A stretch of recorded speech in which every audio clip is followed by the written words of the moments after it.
காலையிலே பசங்கள ஸ்கூல்ல விட்டுட்டு அப்படியே போய் மீன் வாங்கிட்டு வந்துட்டோம். ஆனா காலையிலே போறது தான் கொல்லம் போல. ஏன்னா ஒரு கூட்டம் இல்ல. இல்லாட்டினா 1000 தள்ளு முள்ளுக்கு நடுவுல தான் போய் வாங்கிட்டு வரணும். அப்படியே மீன வாங்கிட்டு வந்துட்டு ஆனா கடுமையான பசி. வந்ததோட அந்த கடலை கறி, ஆப்பம் சாப்பிட்டுட்டு அப்படியே மீன் குழம்பு வைக்க ஸ்டார்ட் பண்ணிட்டேன்.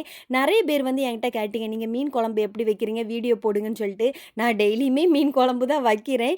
இருந்தாலும் ஒருக்கா நான் சொல்லிக்கிறேன். நான் வந்து மசாலா அரைக்கிறதுக்கு என்னலாம் சேர்ப்பேன்னா, கொஞ்சம் போல தேங்காய், அது கூட கொஞ்சம் கை நெறைய சின்ன வெங்காயம், அப்படியே ஒரு 4 பல்லு பூண்டு, ஜீரகம், அது கூடயே வத்தல் பொடி, மஞ்சள் பொடி, மல்லிப்பொடி எல்லாம் போட்டு நல்லா அரைச்சு எடுத்து, அப்புறம் புளியும் கரைச்சு ஊத்துனா போதும்.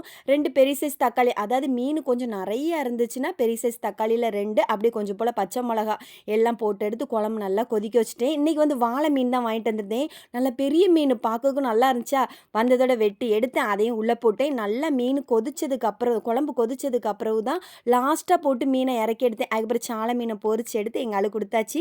நல்லா இருந்துச்சு வாளை மீன் குழம்பு.